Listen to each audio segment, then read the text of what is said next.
Estamos en directo, disculpar por los 2 minutos de retraso que tenemos. Bienvenidos a todos los rankianos. Y tenemos con nosotros a Rodrigo de Attitude Small Caps, que vamos a ver un poco la evolución que ha tenido este fondo y las perspectivas que tenemos para 2024. ¿Qué tal, Rodrigo? ¿Cómo estás? Muy bien, feliz año, Alba. Muchísimas gracias por traerme aquí, ¿no? Y poder contar otra vez qué tal el trimestre y cómo hemos finalizado el año. Así que nada, agradecerle a Rankia, ¿no? la oportunidad. Tenemos ya preguntas, Rodrigo, con respecto a todo el tema de 2024. Te preguntan por Asia, posiciones de China, así que bueno, pues te dejo que vayas un poco presentando, subimos la presentación y luego pues 10 minutitos antes vamos a ir atendiendo, que sepáis todos que podéis interactuar, podéis ir dejando vuestras preguntas a Rodrigo, cualquier cosa que necesitéis y vamos viendo pues toda la evolución, efectivamente que tenemos muchas ganas, que ya hemos visto otros webinar contigo, Rodrigo, y luego te iremos haciendo preguntas porque estoy viendo en el chat que ya hay bastante gente que está felicitándonos el año y también dejando sus preguntas. Así que, Rodrigo, sintetiza porque tenemos muchas preguntas ya y mucha interacción, ¿vale? Nada, eso perfecto. Yo cuanto más preguntas mejor. Al final la presentación he intentado hacer lo más corta y simple posible, pero yo creo que al final en la parte de preguntas es lo más interesante, ¿no? de estos webinars. He subido la presentación, Alba, no sé si se puede poner en pantalla. Vale, perfecto. Se ve bien, ¿no? Se ve perfecto, Rodrigo. Vale, Ya la perfecto. pasas para adelante y para atrás y lo que Vale, necesites, pues no. perfecto, pues bueno, en esta presentación al final voy a contar un poco lo que ha pasado en el último trimestre del año, cómo hemos cerrado el año. Es el primer año, por así decirlo, de Attitude Small Caps, el fondo que empezó el 22 de febrero y casi vamos a cumplir un año. La verdad que bastante contentos con cómo se han hecho las cosas y luego también, pues bueno, ha acompañado la rentabilidad, sobre todo al finalizar el año. Así que, bueno, yo creo que el trabajo poco a poco va a ir dando sus frutos. Para el que no lo conozca, bueno, siempre en todas las presentaciones intento explicar un poco lo que hacemos. Nosotros, nuestra filosofía de inversión al final es un poco tocar todas las patas de la inversión, ¿no? Nos gusta al final comprar a precios razonables, negocios de calidad predecibles con un flujo de caja importante y con un retorno sobre la inversión importante y luego que encima pues, podamos tener un crecimiento orgánico que haga efectivo esta calidad del negocio, estos rendimientos sobre el capital. Y nosotros, aparte de estas tres patas, ¿no? o bases de la inversión, pues lo enfocamos sobre todo al nicho de mercado que son las small caps, ¿no? Las pequeñas compañías, donde yo creo que es mucho más fácil encontrar compañías que reúnan, ¿no? Los tres conceptos que hemos hablado ahora. Y bueno, yo lo primero de todo querría dar las gracias, ¿no? a la gente que está detrás, pues apoyando de manera altruista, ¿no? Pues por ejemplo, los locos de Wall Street, Momentum, Rankia, Value Investing FM, el club del Value Investing, My Investor también, y bueno, y sobre todo Attitude, ¿no? Por darme la oportunidad de gestionar el fondo y también quería dar las gracias, ¿no? a los partícipes porque sin ellos pues sería imposible ahora mismo este proyecto, ¿no? En total ahora mismo tenemos 138 partícipes y lo primero de todo es agradecer la confianza, ¿no? en nosotros y en el proyecto. Y bueno, vamos a pasar rápidamente a mercados. No ha pasado prácticamente nada, ¿no? Respecto a los últimos 3 meses. En el tema de los tipos de interés parece que hay un consenso cada vez mayor sobre que hemos llegado a pico, ¿no? Y yo creo que el speech por parte de los bancos centrales es bastante contundente y parece pues que a partir de 2024 tendremos una bajada importante en los tipos de interés. ¿Por qué hemos tenido una bajada importante en los tipos de interés? Porque al final la inflación se ha mitigado bastante, llegando pues entre el 3 y el 2%, ¿no? en la mayoría de países. Hemos finalizado el año. La proyección al final del mercado para 2024 es que más o menos los tipos de interés estén en el 3,6 para 2024 y luego a partir de 2025 un 3%, ¿no? de interés. Lo que sí que yo creo que va a haber un cambio, ¿no? Entre lo que hemos visto históricamente en los últimos 10 años a lo que igual nos va a deparar los próximos 10, es que igual no volvamos a ver, ¿no?, esos tipos de interés al 0% y que los bancos centrales pues sean un poco más agresivos a la hora de subir los tipos de interés, ¿no?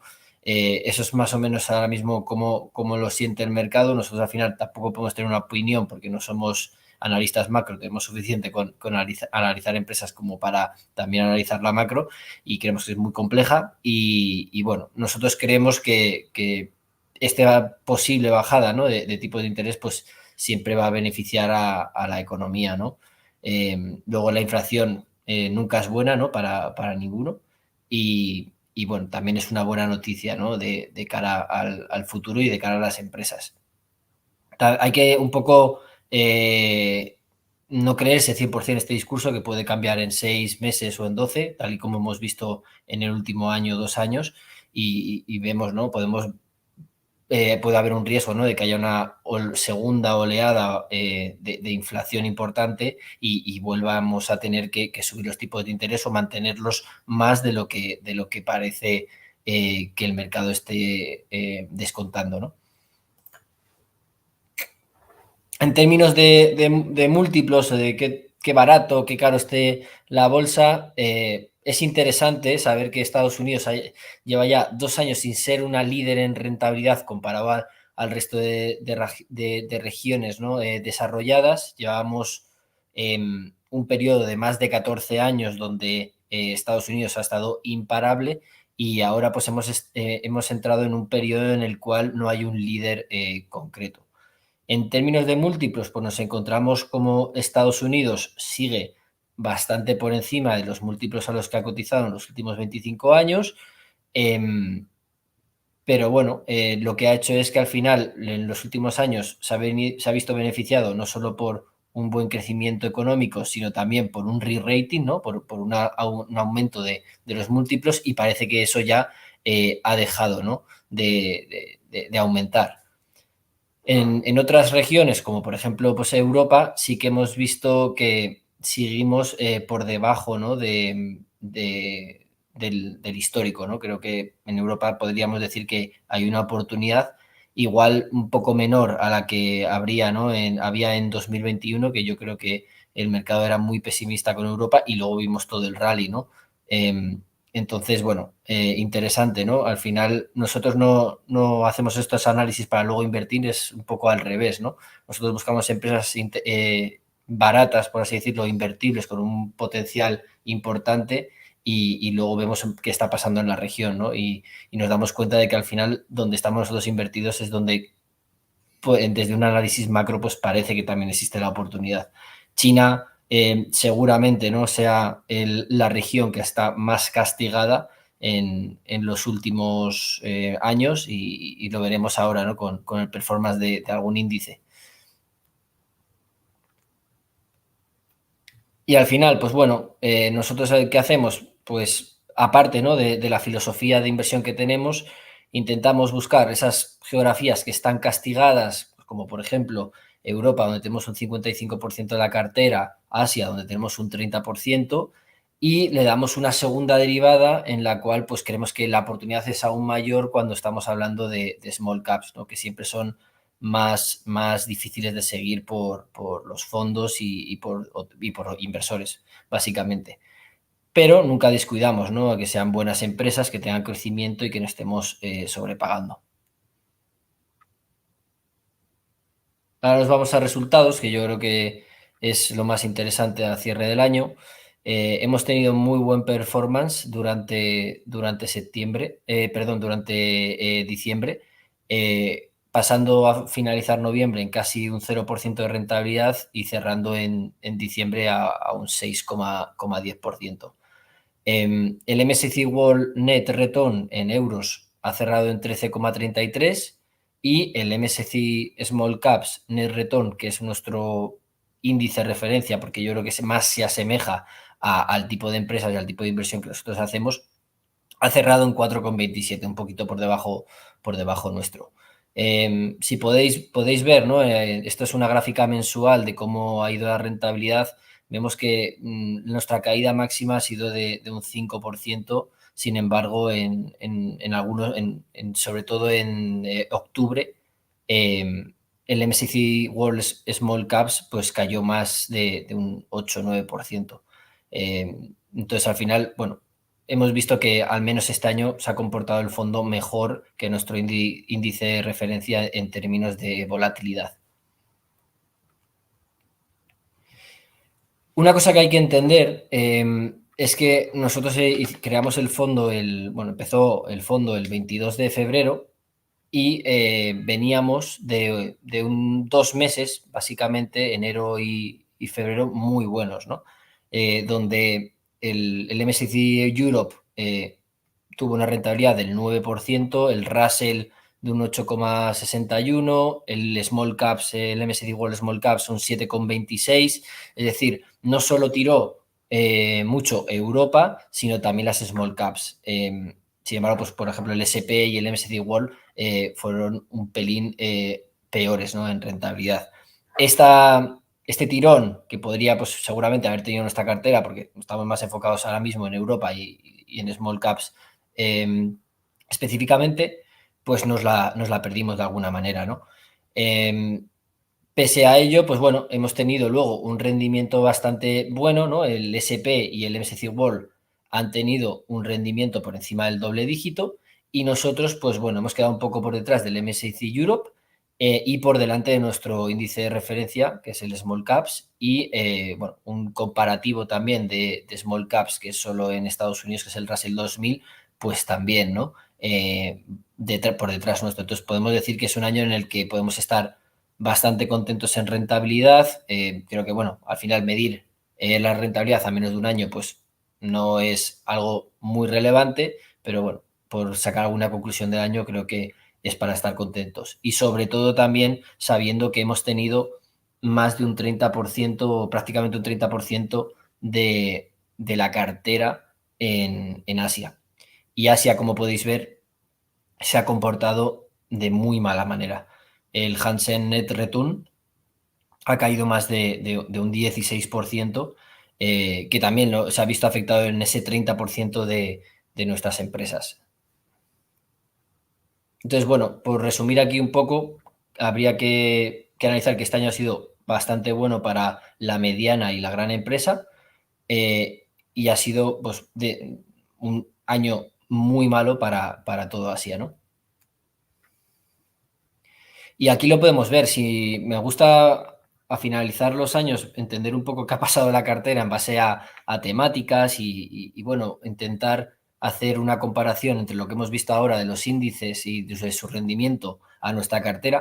Y si nos cogemos las 3 empresas más grandes que están en nuestra cartera, que son de Mid y Big Caps, que son en este caso Vistra, Catalana Occidente y ERCAP, han tenido rendimientos bastante superiores a la rentabilidad del fondo.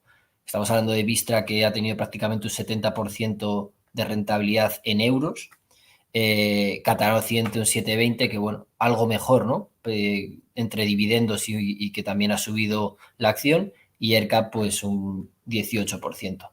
Entonces, lo que he comentado antes, ¿no? Que ha pasado en los índices, pues lo podemos ver perfectamente en la cartera de Atitude. Y de hecho, de este 6% estuve más o menos calculando y alrededor del 3-4% de la rentabilidad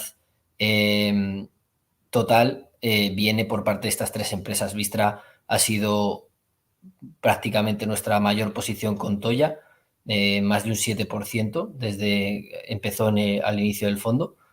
Y ERCAP pues siempre ha estado entre el 4,5-5, siempre en el top 5 de empresas, y Catalana pues también está en el top 5 o top 10, con lo cual son 3 empresas que han sido muy relevantes en términos de peso en la cartera y que también han dado una rentabilidad bastante jugosa.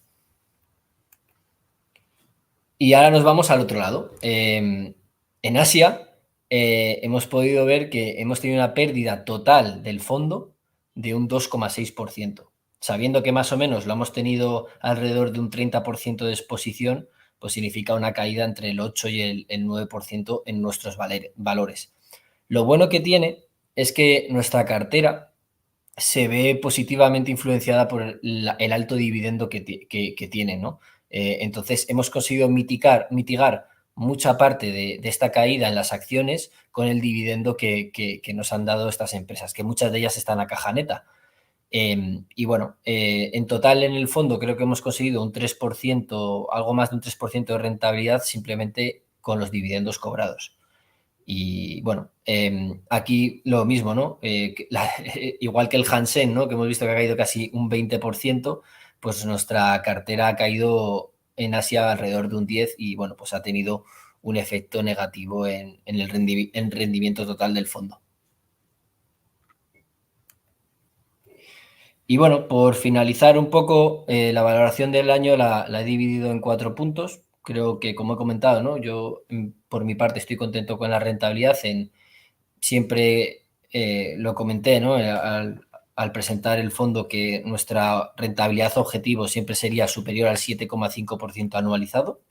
Nos hemos quedado en el 6,2%, pese a no estar invertidos en enero y febrero. Yo creo que si hubiéramos estado invertidos desde el principio del año, lo hubiéramos conseguido de manera holgada, pero bueno, ya sabéis, ¿no? Es el análisis a un año vista, pues siempre habrá años mejores y años peores, pero bueno, es un año, yo creo que para tener una rentabilidad de estar contentos. Y luego al final, lo que también es importante es que hemos quedado pues por encima de nuestro índice de referencia, que es el MSCI World Small Caps, Net Return, que ha conseguido un 4,27. Este año, ¿no? El primer año, creo que ha sido un año de aprendizaje, de siembra. Tenemos mucho trabajo ya hecho con las 30 empresas que tenemos, en las cuales pues simplemente hay que actualizar los modelos, seguir quedando con el management, viendo un poco la competencia que está pasando, pero muchas veces en inversión es como andar en bicicleta, ¿no? Lo que tú has aprendido ya no se te olvida. Cuando aprendes, pues, por ejemplo, cómo funciona el sector de embalaje, ¿no? Pues, pues dentro de un año no se te va a olvidar. Entonces, eso hace que, bueno, que mucho del trabajo en el fondo, pues prácticamente ya esté hecho y solo haya que esperar, ¿no? ¿Qué hacemos con el tiempo disponible que tenemos? Pues bueno, yo lo que hago es seguir mejorando el conocimiento, seguir mirando empresas nuevas y seguir pues monitoreando, por ejemplo, los competidores de nuestras 30 empresas, ¿no? Que es un trabajo bastante amplio, ¿no? Al final, 30 empresas, si la multiplicamos por 3 competidores, pues son más de 90 empresas que tienes que seguir, ¿no? Más luego alguna o algún sector que lo tengas en seguimiento, ¿no? Para poder meter alguna oportunidad en cartera, pues hace que tu tiempo pues esté ya 100% ocupado. Lo que he comentado antes, también creo que es interesante pues analizar que este año hemos tenido una volatilidad especialmente baja. Creo que se ha comportado muy bien pues en octubre, ¿no? Como he comentado, donde el Russell, que no lo he enseñado, y el MSCI Small Caps pues ha tenido un performance bastante malo, y nosotros pues entre que tenemos un poco Asia, un poco Europa, también tenemos un poco Mid Cap y Big Caps, yo creo que al final unas cosas están compensando a las otras. Y luego también tener empresas muy baratas con un dividendo bastante alto, pues también favorece, ¿no? a que haya una volatilidad baja. Bueno, esto es mi análisis. No sé si este año pues tendremos baja volatilidad, pero bueno, yo creo que es algo bastante positivo. Y luego otra cosa que a mí me parece muy interesante de analizar es que hemos tenido muy baja rotación. De hecho, desde el principio del fondo, cuando compramos las empresas y las presentamos en el primer trimestre, no hemos vendido ninguna posición. Empezamos creo que con 28 o 29 empresas, hemos añadido alguna, como por ejemplo este último trimestre hemos añadido una posición, pero no hemos vendido ninguna, y eso significa que tenemos una convicción muy alta, ¿no? Por lo que hacemos, por nuestros análisis y por nuestra inversión. Cuando nosotros invertimos, sabemos que es en el largo plazo y hacemos, bueno, al final la baja rotación es una consecuencia, ¿no? de ese trabajo hecho y de esa filosofía que tenemos. Porque yo puedo estar contando que soy muy value investor, pero al final si roto la cartera cada año un 30 o un 40%, pues es difícil, ¿no? Creer las palabras, ¿no? que te cuentan. Entonces, bueno, yo creo que los hechos son los que son y yo creo que se demuestra, ¿no? que hacemos value investing y que no va con nosotros una rotación alta, ¿no? de empresas, primero porque significa que no conocemos lo que rotamos, porque sería no tener 30 empresas y tener 60 o 70 durante el año, y esa es nuestra filosofía. La cartera actual la voy a presentar, no tiene muchos cambios. Como os he dicho, ¿no? Un 55% tenemos en Europa, un 30% en Asia y en Norteamérica un 13%, con un 2% en Oceanía. En muy pequeñas empresas, nanocaps, tenemos un 5%, microcaps un 27%, small caps un 53%, en midcaps tenemos un 6% y en big caps tenemos un 8,4%. Estamos al 98% invertidos, creo que hay oportunidades de sobra ahora mismo en el mercado, sobre todo en small caps, y bueno, nuestra idea es continuar así, ¿no? Hasta que el mercado lo recoja. De todas maneras, no somos un fondo que nos vayáis a ver un 25% en caja. Primero, porque el folleto no lo permite, y segundo, porque creemos que siempre vamos a poder encontrar oportunidades de inversión, ¿no? Y un poco de resumen, ya sabéis que en Polonia tenemos alrededor del 15% de la cartera. Polonia está renaciendo, nos ha dado una rentabilidad bastante interesante con nuestras únicas dos posiciones. Una de ellas es la primera posición, donde invertimos inicialmente un 7% del fondo, y entre revalorización y creo que algún aumento de posición que hemos tenido, pues ha pasado a ser un 9,5 prácticamente de la cartera en algunos momentos. ¿Por qué? ¿Ha tenido una buena revalorización Toya, que es la principal posición del fondo? Pues bueno, porque al final se ve positivamente influenciada por una bajada de la inflación en Polonia, donde ha estado en niveles del 18% y ahora mismo pues ha caído al 6,5%. Encima, en el último trimestre, Polonia lo ha visto tan bien o tan positivamente la bajada de la inflación, que se ha permitido bajar los tipos de interés del 6,5 al 5,75, ¿no? Y luego la otra posición que tenemos, que es Delco. Delco tenemos un 6% de la cartera, en la cual fíjate que Delco no es que le beneficie positivamente la inflación, pero bueno, yo creo que el hecho de la bajada de inflación en Polonia pues ha hecho que mucho flujo de inversión haya entrado al país, ¿no? Y Delco, pues por ejemplo, como tiene inventarios, es un distribuidor de supermercados, tiene inventarios donde tiene que almacenarlos y luego en un mes, 2 meses lo tiene que vender. Como venden con un margen muy pequeñito, el hecho de que haya una inflación en 2 meses del 1%, por ejemplo, o del 2%, le supone un beneficio extra muy relevante a Delco. ¿Eso qué pasa? Pues que ahora que la inflación se reduce, pues no va a tener ese efecto positivo, ¿no? en los márgenes. Pero bueno, aún así creemos que es una empresa muy barata y que va a seguir haciéndolo bien. Luego, como he comentado antes, ¿no? El 30% de la cartera la tenemos en Asia. Vemos, ¿no? que se vuelve a reabrir toda la región. Esto que enseño, pues al final son toda la gente que llega de visitantes a Hong Kong, donde ha estado en mínimos durante los últimos 3 años, y que en la actualidad pues ya se ha recuperado más del 50% del flujo que había antes del COVID.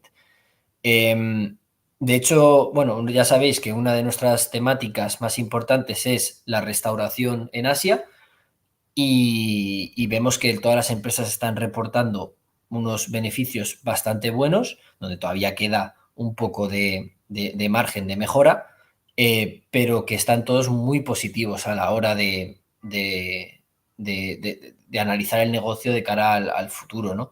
Estamos viendo insiders de algunas de nuestras empresas comprando a mercado paquetes importantes de acciones. Hoy lo he publicado en Twitter. Taijin, que es una empresa de restaurantes en Hong Kong y en China, pues la familia ha comprado el 80% o el 90% del volumen diario de ayer, que normalmente pues esta empresa hace entre 200.000 300.000 acciones al día, y la familia pues ha querido comprar más de 1 millón ayer, ¿no? Aparte, lleva desde el 22 de diciembre comprando a mercado prácticamente todos los días. Y al final es lo que dice Peter Lynch, ¿no? Hay muchas razones por las cuales alguien, ¿no? O el dueño de un negocio vende acciones, pero hay muy pocas por las cuales compra acciones. Y es porque pues creen que la acción está barata, ¿no? Y esto está pasando en muchas acciones que tenemos en Asia, y yo creo que es un claro síntoma de la oportunidad que hay. Y aquí lo he comentado, en Asia vemos dos oportunidades interesantes. La parte de restauración, tenemos 3 empresas que se dedican a la restauración. Una es Agisen, que es nuestra segunda posición, que tenemos casi un 7-8% de la cartera.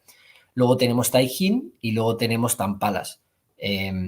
Creemos bueno, al final estamos diversificados en 3 tipos de restaurantes diferentes, pero sinceramente los 3 están muy baratos y creo que hay muy buenas perspectivas.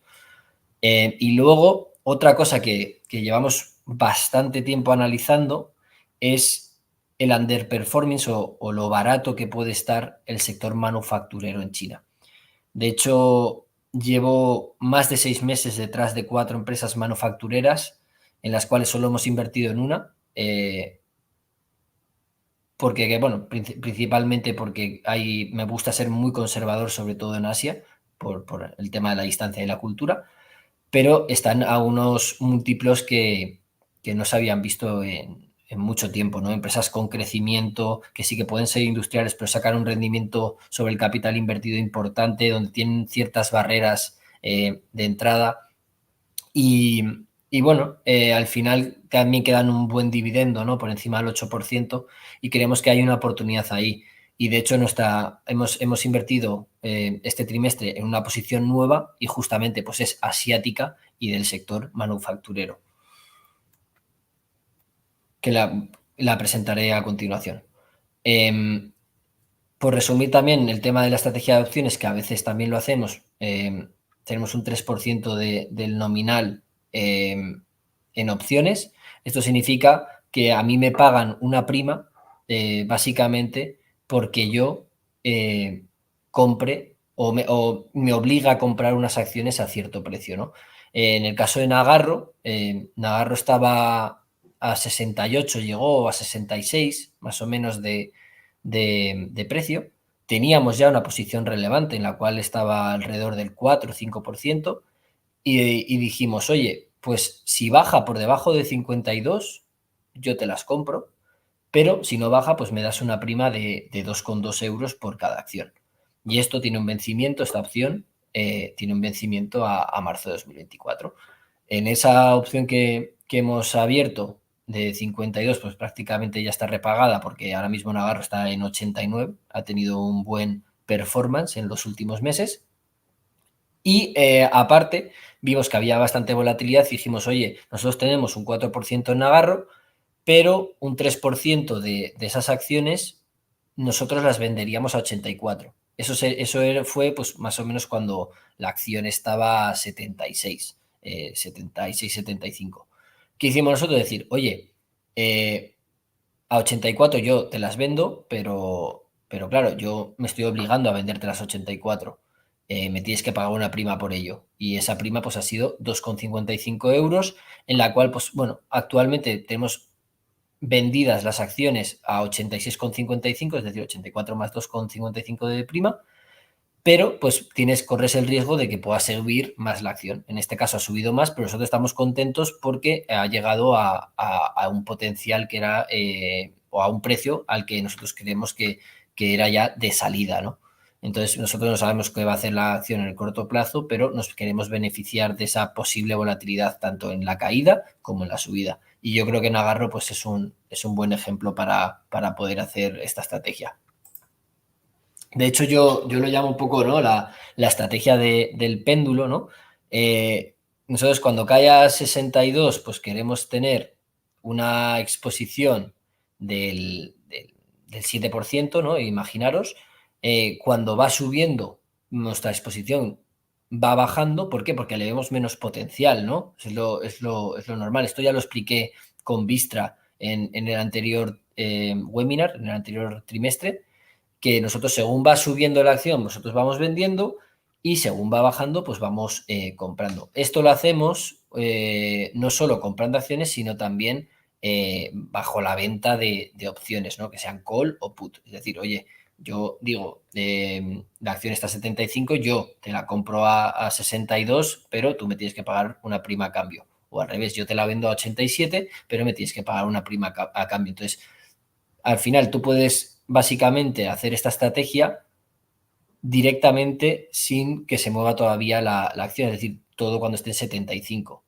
porque tienes acciones a 75, tienes vendidas puts a 62 o a 52 y tienes vendidas calls pues a 87 y eso pues nos da un rendimiento que nos parece bastante interesante. La composición de la cartera la podéis ver a continuación, el top 10, donde tenemos prácticamente el 53% de la cartera. Toya pesa un 9,3%, que es una empresa de herramientas polaca, profesionales para mecánica industrial y construcción. Luego a Thyssen, que hemos hablado de ella, restaurantes, un 7,7%, Delco distribuidor, un 6,2%, Grupegui Gin, un 5,1%, que hace embalaje para supermercados. S&U, que es una financiera, 4,5%, ERCAP también es una financiera, 4,5%, Catalán Occidente 4,1, que también es una financiera, pero en este caso es una aseguradora. ¿Por qué no les gustan las financieras? Pues las financieras tienen cosas muy chulas. Las buenas financieras están muy protegidas frente a la inflación. ¿Por qué? Porque al final tú tienes un activo tangible detrás del balance, ¿no? Tú no tienes un negocio en el que produces algo o dejas de producir. Tú al final compras un activo y pues se lo alquilas, ¿no? a un cliente. Entonces, a ti te beneficia mucho la inflación. Luego Vistra, alrededor de un 3,9%. Vistra, pues al final ha tenido una revalorización, como hemos visto antes, importante, es decir, le ha bajado el potencial, con lo cual pues tenemos que reducir la posición, ¿no? Indelby, una empresa de small cap que hace neveras portátiles, y luego Paz Global, que muchos de vosotros la conocéis, es uno de los datáfonos, una marca de datáfonos muy importante internacionalmente, ¿no? Y sinceramente no ha cambiado mucho la cartera. Sí que hemos visto, pues eso, cierta revalorización en Toya, pero no hemos vendido ninguna acción porque, bueno, tiene un potencial muy alto, en mi opinión. Y vamos a hablar por último de las nuevas posiciones que os iba a comentar.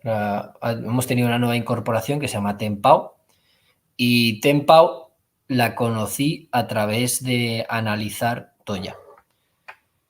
Tempao es una empresa manufacturera que produce o fabrica los cargadores de móvil, por ejemplo, de Oppo. También hace cargadores pues, para dispositivos en casa que puedan ser, por ejemplo, luces, es decir, todo lo que tenga un cargador pequeñito que haga que haya, por ejemplo, un cambio de tensión o un cambio ¿cómo se dice?, de intensidad, ¿vale? Entonces, tiene esa pata que es un poco más para consumer products, es decir, para el consumidor final, que podemos ser nosotros, y luego una parte industrial. En la parte industrial hace los cargadores de las herramientas eléctricas. Y yo estaba mirando un poco, a ver, oye, porque nuestra máxima posición de herramientas, que es Toya, tiene otros competidores que pueden ser Makita, Stanley Black & Decker, Bosch.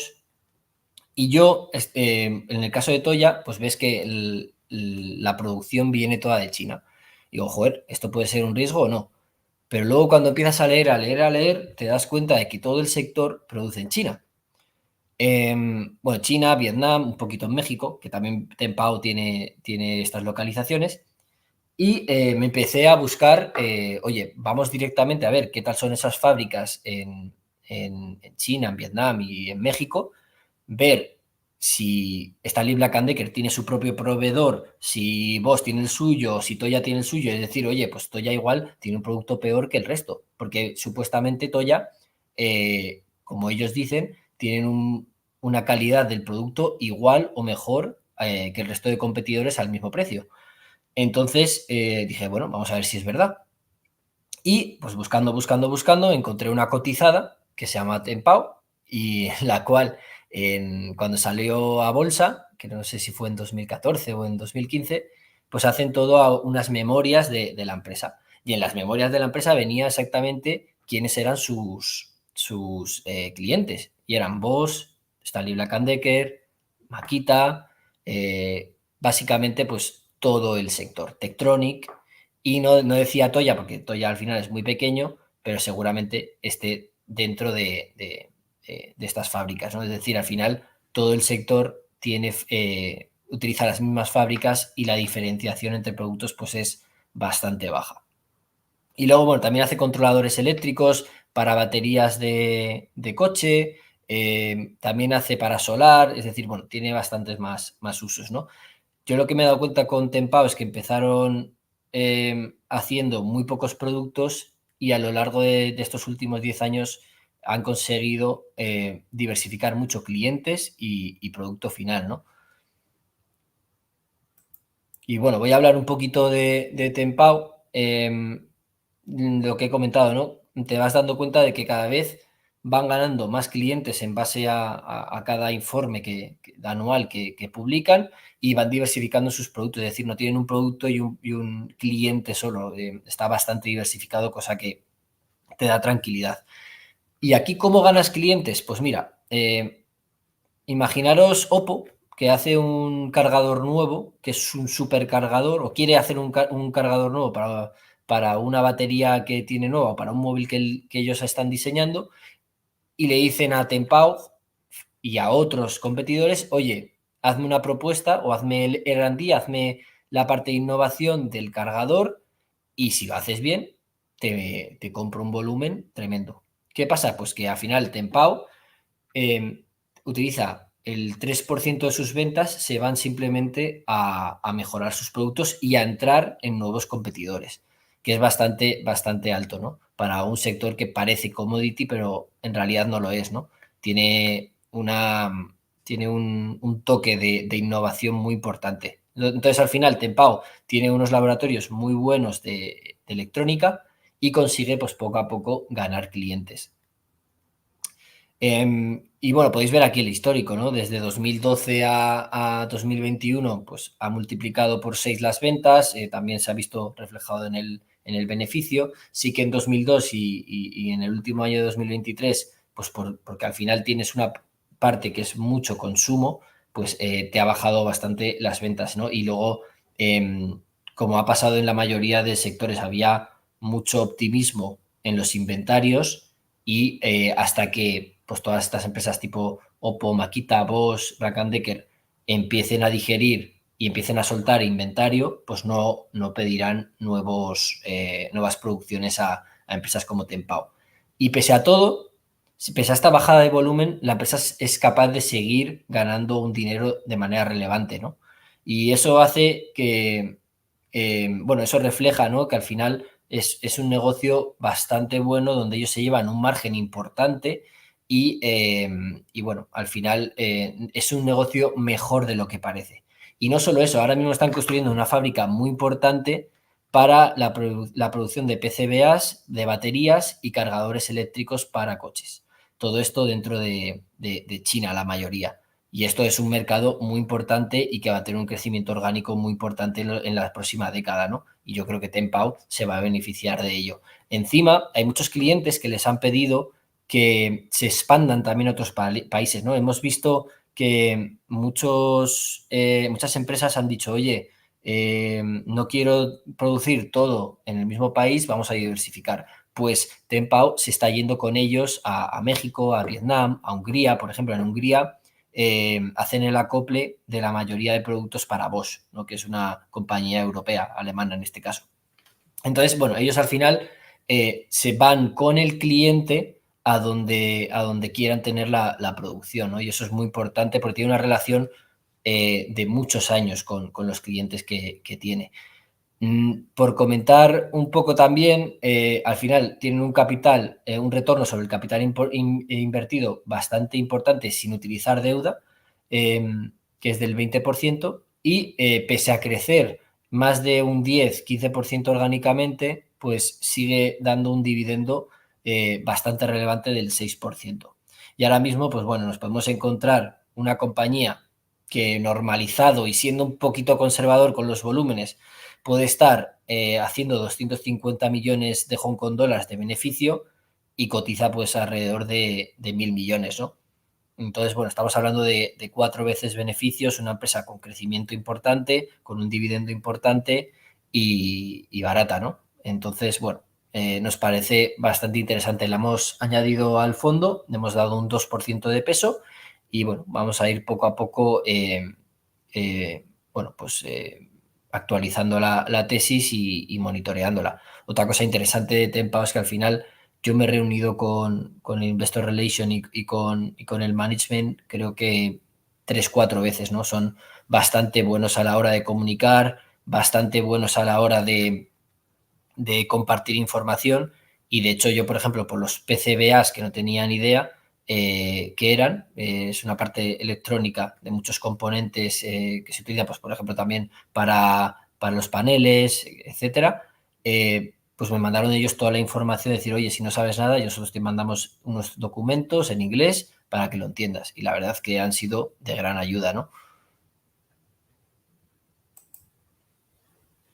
Y, a ver. Y bueno, hasta aquí la presentación. Ya sabéis dónde podéis encontrar el fondo. Estamos en MyInvestor, también en la gestora en Attitude y bueno, en el banco Inversis para poder contratar el fondo, ¿no? Nosotros al final, si alguno está interesado en invertir, pues se puede poner en contacto con nosotros y conmigo personalmente me podéis encontrar en Twitter o donde sea para resolver cualquier duda. Y nada, bueno, ahora si queréis podemos dejar una ronda de preguntas que como habías comentado, había bastante, Alba, así que por mí perfecto.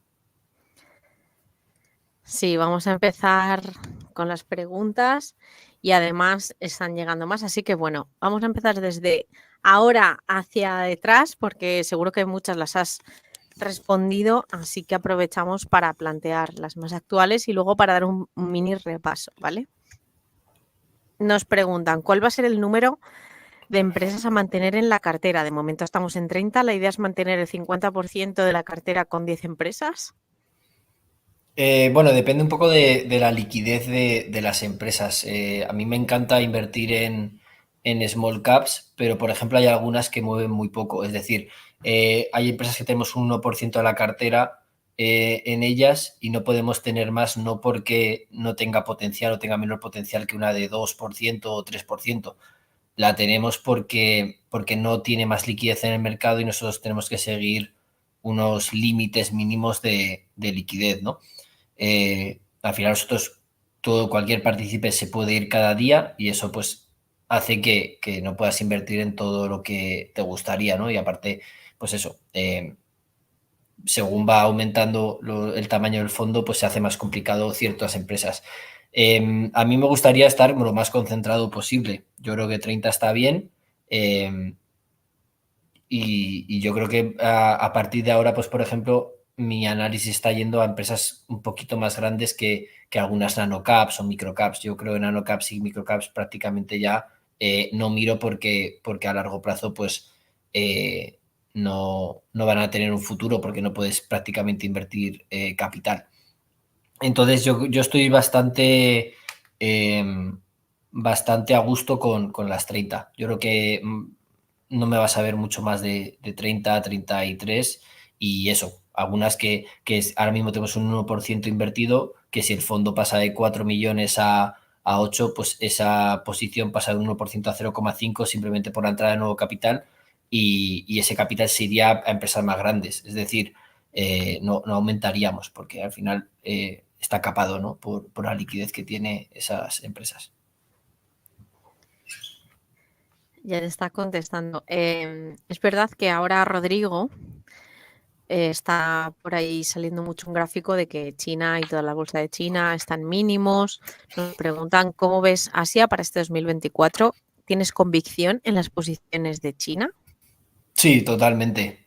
Yo al menos no veo Bueno, bastantes cosas, o sea, un par de cosas. Primero, no estoy viendo que Asia esté tan mal ni China esté tan mal. O sea, yo tengo contactos allí, no creo que sí que se le ha visto afectado pues por toda la parte de crisis de real estate, de que pues al final la gente tiene miedo, lo han pasado mal con el COVID, pero yo sinceramente creo que a nada que normalices un poco los restaurantes a que se vayan a algo parecido a lo que había antes del COVID, o sea, ni siquiera ser súper optimista, pero a un 70%, 80% de capacidad y de consumo a lo que había antes del COVID en restauración, pues es que hace que nuestras compañías estén muy baratas. Entonces, en ese aspecto estoy muy tranquilo. Luego la parte de manufacturing que he hablado, la parte de producción, es que no depende tanto de China, depende más del consumo mundial. Entonces, también estoy bastante cómodo en ese sentido. Y luego tenemos ciertas empresas como Pax Global, un ejemplo claro, Pax Global. Pax Global no tiene prácticamente nada de sus clientes en Asia. ¿Y qué ocurre? Pues que bueno, que al cotizar en Hong Kong, pues está a unos múltiplos que son los que son. Está un dividend yield del 7-8% con un crecimiento brutal, con caja neta y bueno, que cada vez van dando más dividendo. Entonces, ¿que eso cotizaría igual en Estados Unidos? Pues me cuesta creerlo. Pero bueno, esto es un tema de tendencias. Nosotros no sabemos cuándo la tendencia va a cambiar. Lo que sí que estamos cómodos es con los fundamentales de las empresas actuales y con la previsión de fundamentales en los próximos años. Bueno, prácticamente eso. Y luego cuando hablas pues por ejemplo, hemos estado hablando con bastantes empresas australianas, ¿no? Donde la mayoría de la producción la traen también de China. Y yo le dije, oye, ¿y cómo veis un posible cambio de cambiar vuestra producción de China a Vietnam o hacerlo directamente en Australia o Nueva Zelanda? Y me dice, es que ni de coña. O sea, los chinos saben hacer perfectamente nuestro producto, llevamos más de 20 años trabajando con ellos, hemos intentado hacer cosas en Vietnam y no tienen los conocimientos ni la experiencia de los productores chinos. Entonces, para cosas igual que son muy commodities, pues puede ser el caso, que yo creo que en Vietnam sí que se están haciendo ciertas cosas, pero yo creo que nada más lejos de la realidad, yo creo que China pues va a seguir siendo el líder que es, que igual pues con un poco más de competencia por parte de ciertos países y por la India también, pero eso no hace que las empresas valgan cero, ¿no? Que yo creo que es lo que está descontando en muchos casos el mercado.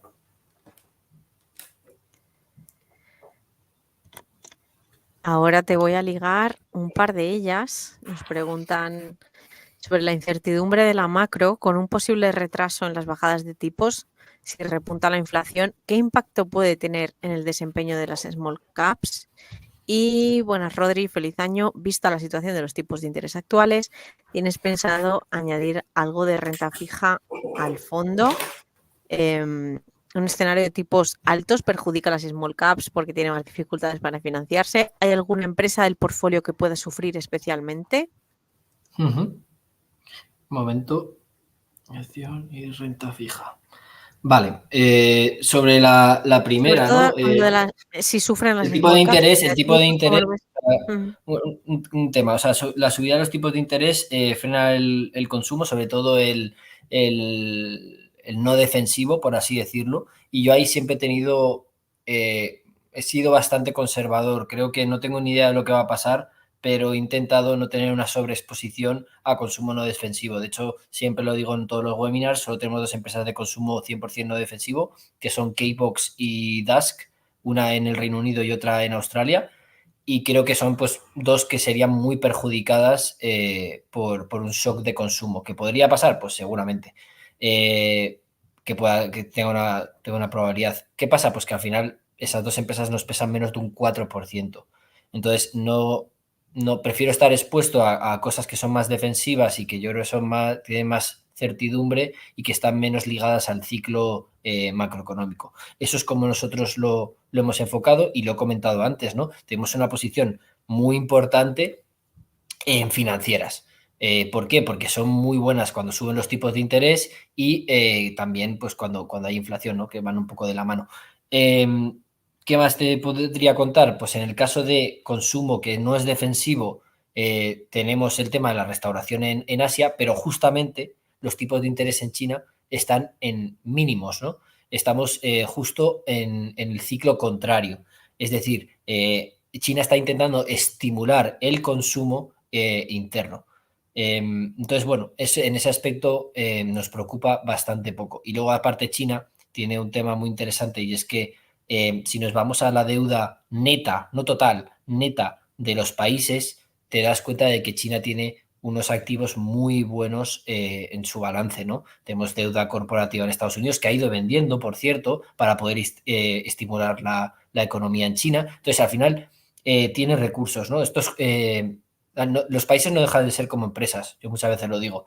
Eh, Cuando vienen mal dadas y cuando vienen una recesión macroeconómica, es mejor no tener deuda que tener deuda, tanto en empresas privadas como en países. Y justamente China pues tiene eso a su favor comparado con los países occidentales. Sobre el tema de lo de los tipos altos en small caps, ¿cómo afectarían el precio? Yo creo que eso ya lo hemos reflejado, ¿no? Yo creo que las small caps están en mínimos comparado con mid y big caps, creo que hay una oportunidad bastante buena y yo creo que se ha descontado mucho toda la recesión que pueda haber. Y bueno, eso simplemente no sé cuándo va a revertirse, pero esto es como, esto hay que sentarse a esperar y ya está. Lo hemos visto en el small caps, en noviembre cerramos a 0%, en diciembre hicimos un más 6% y creo que ahora mismo en los 10 días que llevamos de enero estamos prácticamente en el 2% positivo, es decir, hemos hecho un 8% de rentabilidad en menos de 2 meses, que algunos amigos me dicen, joder, macho, me tenías que haber avisado y yo, pues hombre, si supiera lo que van a hacer las small caps en el corto plazo, pues no estaría aquí, ¿no? Estaría en Bahamas con mi mojito. Entonces, bueno, básicamente eso es muy difícil preverlo a corto plazo. Lo que sí que podemos prever es el tema de los fundamentales.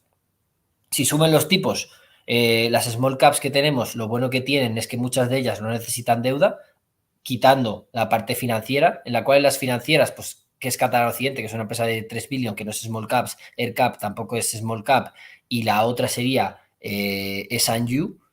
S&U sí que es más pequeñita, pero bueno, no tiene tampoco muchísima deuda a la hora de financiar bueno, su negocio financiero. Tampoco nos preocupa mucho. ¿Qué más te podría decir? Para invertir en renta fija, creo que no es interesante. ¿Por qué? No porque no esté interesante en sí en base riesgo-beneficio o volatilidad-beneficio. No nos parece interesante porque al final nosotros buscamos una rentabilidad que he comentado antes por encima del 7,5% anualizado y los bonos que vemos por encima del 7,5% anualizado en euros, eso es importante, pues estar alrededor del 9%. Es decir, es un poquito más de nuestro mínimo exigido anualizado.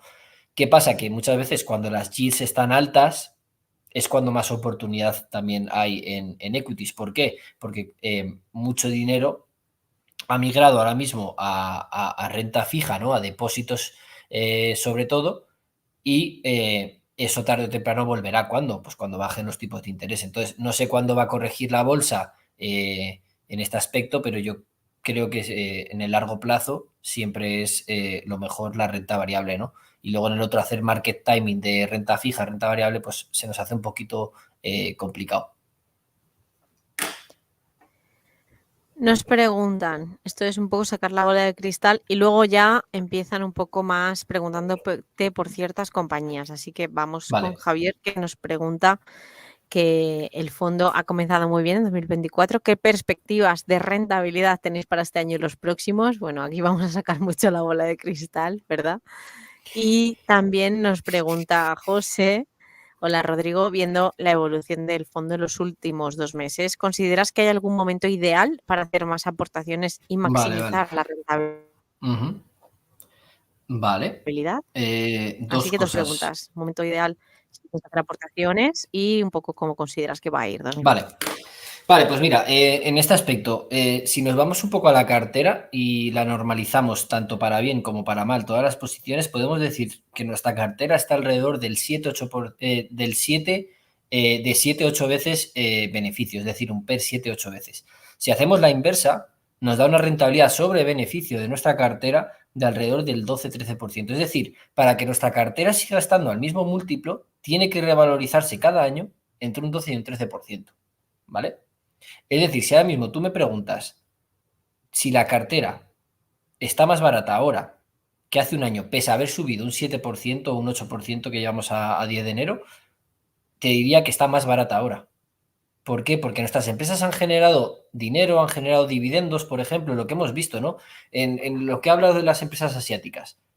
Han caído un 10% en el valor de la acción. Pero es que eso se mitiga con los beneficios que ha tenido la empresa y parte de ello pues te la ha devuelto a ti como inversor en dividendos, ¿no? Entonces hay que tener en cuenta eso.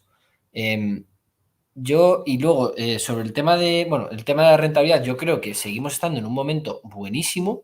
Tenemos muy buenas empresas, encima creo que la mayoría sin deuda, con caja neta, negocios predecibles que llevan 20 años dando beneficio y es que seguramente vayan a dar otros 20 años de beneficio en los próximos, en las próximas 2 décadas y yo creo que la oportunidad sigue ahí, pese a los rendimientos. Y hay que entender una cosa, también la rentabilidad eh, en términos reales. Venimos de un 2022 bastante malo para la mayoría de fondos y la mayoría de índices. Sin embargo, en 2022 hemos tenido una inflación de prácticamente casi doble dígito. Es decir, en términos reales se perdió mucho en 2022. ¿Qué pasa? Pues que el mercado pues, va dando bandazos y este año 2023 parte de esa pérdida real se ha revertido como hemos visto, ¿no? Con el SP 500 pues en doble dígito, sin embargo pues tenemos una inflación del 3, es decir, la rentabilidad real que hemos tenido en índices y ha sido bastante importante. En el small cap, pues al final hemos tenido un 6% de rentabilidad, que si le quitas la inflación, pues es alrededor de un 3%. Entonces, creo que al final, pues eso, tenemos una cartera muy buena y que yo creo que la oportunidad sigue siendo bastante latente. Sobre el tema del momento, pues es que lo que he comentado antes, yo no sé ni cuándo va a subir ni cuándo no. Lo que he comentado, ha habido inversores que han invertido en el fondo durante noviembre que se han marcado más de un 10% de rentabilidad en 2 meses. ¿Era previsible? Te diría no. Nadie lo sabe. Nadie sabe nadie sabe lo que va a pasar en enero, lo que va a pasar en febrero. Entonces, yo lo que hago cuando invierto, yo cada mes, todo lo que ahorro lo meto en small caps y no tengo que mirar si es que en el mes pasado ha hecho un 7% o no. De hecho, hoy, por ejemplo, he hecho una suscripción bastante importante porque, bueno, después de Reyes quería saber más o menos qué me queda dinero después de los regalos y tal. Y he dicho, oye, pues el resto lo meto en small caps. Y el small caps es lo que he comentado, ha subido más de un 8% en nada, en 2 meses. Entonces, y eso no me priva de yo invertir. ¿Por qué? Porque sé que en el corto plazo puedo perder un 3, 4, 5, lo que sea por ciento de rentabilidad, pero a largo plazo sé que voy a ganar dinero. Y eso es lo importante. Y aparte, el Small Caps es un fondo para gente a largo plazo, por eso tenemos la comisión de reembolso del 3% durante 3 años. Entonces, la gente que invierte es para quedarse a largo plazo. Rodrigo, ya empezamos con las preguntas sobre ciertas compañías, ¿vale? Vale. Así que nos han empezado a preguntar por qué piensas que está tan infravalorada Plover Bay. Y también nos preguntan, Plover Bay está creciendo mucho en sus servicios cloud. Creo que este tipo de empresas de hardware tienen mucho potencial con los servicios cloud que dan para la gestión de sus equipos. Vale, 2 cosas. Bueno, Plover Bay, pues otro ejemplo, como he comentado con Pax, una empresa muy buena que seguramente si estuviera en Estados Unidos, pues estaría a otros múltiplos. ¿Qué pasa? Que cotiza en Hong Kong y está barata. Y de hecho, el otro día se lo enseñaba a un amigo y me dice, joder, es que Plover Bay, no sé si era en 2020 o en 2021, estaba a X precio y de repente en menos de 6 meses multiplicó por 3. y luego desde entonces creo que ha caído un 50%. Entonces, bueno, pues es que en Asia es así. Ahora mismo pues está muy, muy atractiva la inversión allí y yo creo que es una empresa brutal. Sobre el tema de Plover Bay como hardware, creo que es incorrecto. De hecho, lo dice el CEO. Dice, nosotros, todo el mundo dice que somos una empresa de hardware, pero es que no somos una empresa de hardware. El hardware es un commodity. O sea, hacer un SD-WAN es un commodity, lo puede hacer todo el mundo. Lo importante del SD-WAN es el software. Y es optimizar, por ejemplo, todos los canales que tiene y todas las características y propiedades que puede tener a la hora de, pues, por ejemplo, editar una señal, ¿no? Y que, por ejemplo, llegue fluido, etcétera. Eso es lo importante. Y no te lo da el hardware, te lo da el software. Y ellos dicen 100%, nosotros somos una empresa de software y la gente no lo entiende. Y bueno, es una empresa muy interesante y bueno, ahora mismo es de las empresas que seguramente por múltiplos parezca más cara, pero es una calidad tremenda. ¿Alguna pregunta más había? Sí, tenemos. Vale. Por eso te digo que no, a mí no me importa, vamos a estar en los minutos que sea necesario, pero sí tenemos y además nos preguntan ya, pues eso, por compañías en concreto. ¿Sigues en Knight Therapeutics? Knight Sí, Therapeutics tenemos sigue en torno a comprando un... acciones. Sí, tenemos un 3,6 o un 4%, siempre ha estado ahí. Nos encanta el management, creo que han tenido bastante problemas por el COVID, sobre todo pues, también por la devaluación de la moneda en Argentina, en Brasil. ¿Qué ocurre? Pues que ahora Emergentes va genial. Digamos que el negocio de Nacia Therapeutics, que es una distribuidora de farmacéutica, no es nada cíclico, pero lo que le hace cíclico es su exposición a emergentes, que ahí sí que es, la inversión en emergentes sí que podemos decir que es más cíclica, ¿no? Porque dependes muchas veces del cambio de moneda, etcétera. ¿Qué pasa? Pues que hemos tenido un 2020-2021 bastante malo para emergentes y ahora pues empieza a revertirse pues toda la parte macroeconómica. Va bastante bien, cada vez va sacando nuevos productos, van recomprando acciones de manera muy agresiva, o sea, no sé si este año van a llegar otra vez al 6-7% y en los últimos años pues han estado recomprando eso, con lo cual se han quitado más del 40% de las acciones de encima y no solo, a mí recomprar por recomprar me da igual, ¿no? Lo importante es que tengan un negocio bueno y yo creo que simplemente hay que tener paciencia. La inversión en Knight Therapeutics es más un poco venture capital, por así decirlo, porque tienen mucho cash y poco a poco van invirtiendo en nuevos productos y nuevas líneas, ¿no? Innovativas. Pero bueno, yo creo que nos va a dar muy buenas alegrías, sobre todo porque tiene un management buenísimo. Bien, nos pregunta Gerard sobre IT-Link. ¿Te gusta la última adquisición en Canadá? Tiene 3 preguntas sobre IT-Link, ¿eh? Vale, ¿Te vale. gusta la última adquisición en Canadá? Todavía no hay guidance para 2024. Estimo cierta recuperación de servicios IT y por tanto sus márgenes. ¿Qué piensas? Y 3, ¿nos la OPAN? Vale, ¿te gusta la última adquisición en Canadá? Me gusta la Todavía no última hay guidance adquisición para porque 2024. es importante para la valoración. Tú al final, cuando haces una valoración de una empresa que tiene mucho dinero en caja y no sabes cuándo va a hacer deploy, cuándo va a invertir ese dinero en una nueva empresa, pues si tú haces una proyección a 5 años y tarda 5 años en adquirir una empresa, pues tienes una penalidad, ¿no? Que es todo el beneficio que hubiera ganado esa empresa en esos 5 años. ¿Qué pasa? Que si te lo pasas a valor presente y estamos desde el minuto 1 adquiriendo una empresa, el valor, por así decirlo, siempre y cuando pues, si Link lo haga bien, es bastante más interesante, ¿no?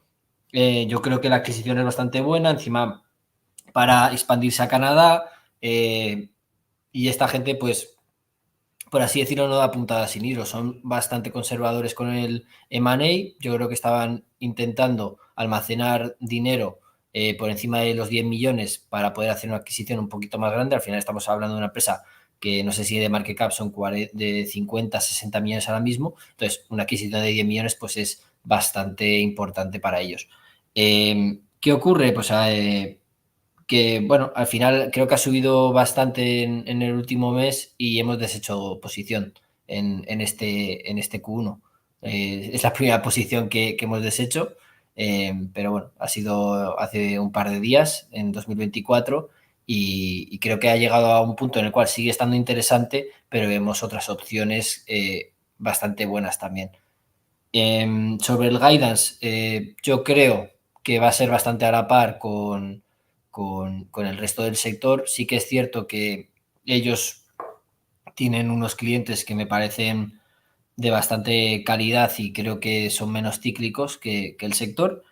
Y bueno, yo creo que es una opción interesante, pero ahora mismo pues no estamos invertidos. Muy bien. Nos comentan, ¿qué opinas de tesis de inversión compounder estilo CSU que no estén ópticamente baratas? ¿Te planteas invertir en alguna? Vale, en el tema de CSU creo que los compounders están guays. Yo sí que creo que es interesante, pero lo primero es el valor, ¿no? Creo que en base a múltiplos yo soy bastante conservador, intento no, aunque podamos decir que igual, pues CSU, que es Constellation Software, pueda estar en precio y que si lo hace todo bien o con las previsiones que tiene se cumplen, pues se puede ganar un dinero decente, sí. El problema es que, bueno, nosotros intentamos un poco ir más allá y buscar un precio un poco que el mercado no te esté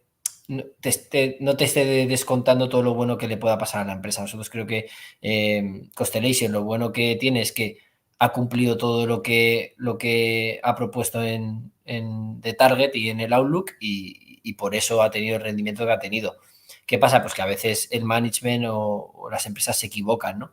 Y nos ha pasado muchas veces. Entonces, no intentamos al final, pues eso, darle un poco más de peso al tema de la valoración, aunque, bueno, pues hay ciertas maneras de invertir que igual pues dan más peso al management, a la parte más cualitativa y bueno, pues entre en empresas como Constellation, que seguro que es una empresa muy buena, pero no va tan acorde a lo que nosotros buscamos.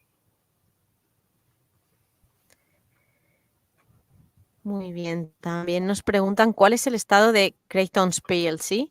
¿Sigue en cartera? Sí, Crédito sigue en cartera. Bueno, pues ha tenido un cambio de Managing Director. Han echado, por así decirlo, al que estaba, en un momento en el cual yo creo que la compañía pues ha sufrido todo el tema de la inflación y donde yo creo que eh, todo lo bueno que le pueda pasar a la bajada de tipos de interés, que aumente el consumo en UK y tal, le va a beneficiar tremendamente. Y luego también la bajada del precio de la energía. Y bueno, yo creo que es simplemente esperar, yo creo que está muy barata. Sí que ahora pues hay un poco más de incertidumbre porque y tampoco han dado explicaciones, han hecho un poco, han cerrado un poco la puerta de la habitación y no han querido que nadie entre ni saber qué ha pasado. He hablado con el IR, he sido muy pesado con ellos y no he tenido tampoco muchas explicaciones al respecto. Puede ser que haya un tema legal, que estén en juicios por algo que ha hecho el director y por eso no quieran dar información. Se me hace raro que, por ejemplo, en las dos últimas presentaciones, bueno, los dos últimos resultados no haya habido presentación grabada en PowerPoint, ¿no? Es decir, está algo ahí en el proceso y no quieren, pues, dar más información al respecto. Algo que ha pasado seguro. Y ya para terminar, que no tenemos tiempo para más, Alberto nos pregunta, ¿qué opinas del mercado alternativo bursátil español? ¿Alguna empresa que te guste de este mercado? Bueno, al final nosotros no buscamos mercado por mercado. En España no hemos encontrado nada por ahora que nos interese más allá de Catalana y tampoco tenemos ninguna en pipeline. La verdad que no le veo bastante oportunidades y sobre todo porque cuando te vas a empresas muy pequeñas españolas tienen muy poca liquidez. tienen muy poca liquidez y es que ya directamente las descartas porque es que no puedes invertir. Sí que yo creo que hay una oportunidad buena en mid caps o small caps, pero tirando ya al rango alto. En España creo que hay mucha empresa donde picar, donde llevan igual más de 10, 20 años haciéndolo bien, buen management, familiares y bueno, yo creo que ahí sí que se puede picar. Nosotros tenemos también Miquel y Costas, una posición un poco más pequeña, del 2%, y la verdad es que en el rango ya de 400 millones para arriba sí que hay cosas interesantes. Sobre todo industriales, hay bastante en Europa y en España también. Pues ya hemos terminado la ronda de preguntas y además disculpar todos por esos 2 minutitos que hemos empezado tarde por problemas técnicos debido al enlace que hemos tenido. Rodrigo Villanueva, ha sido un placer ver cómo ha evolucionado todo el portfolio, cómo habéis terminado 2023 y cómo lo tenéis todo enfocado para 2024. Así que no nos queda más que pues felicitaros y bueno, que vemos que hay mucho interés, mucha interacción, así que nada, quedar emplazados para dentro de otro trimestre ver cómo evoluciona todo esto. Y además que se ve, ya lo has dicho, para 2024, bueno, pues todas esas debacles que se preveían para 2023 al final no han sido. Así que nada, 2024 pues